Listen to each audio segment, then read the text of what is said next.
The real victory of Jesus happened hours before he was ever nailed to the cross. In Christianity, we like to talk about Jesus' victory as having everything to do with him dying on the cross, because that's where we say Jesus died for our sins.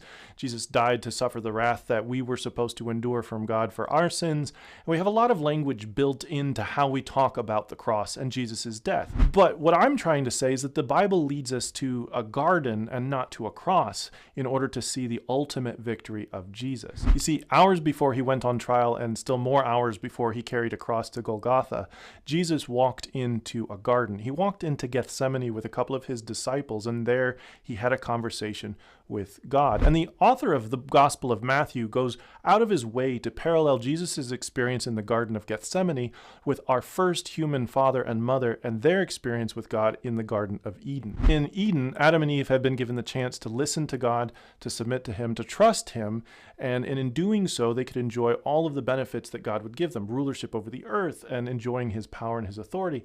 And those were all there for the taking if they trusted him. And we know the story. Adam and Eve chose to eat the fruit, and they chose to rebel, and they ended up bringing corruption into the entire world. And that's why we're here today, right? That's the idea behind the story of the Bible. But in Gethsemane, Jesus undoes the failure of Adam. 3 times, Jesus goes to his Father and asks for a different way out. He doesn't want to go forward with the suffering he's going to endure on the cross. He wants a different option. He wants an alternative. 3 times, Jesus bends his will into submission to the Father and says, "Not what I want, but what you want." And 3 times Jesus succeeds where Adam failed. And it's at that moment in the story where Jesus accomplishes for humanity something no one else has been able to, and that's perfect submission to the Father. And at that point, his experience going to trial and being beaten and being hung on a cross is a foregone conclusion, because in the garden he had already submitted in obedience to his Father.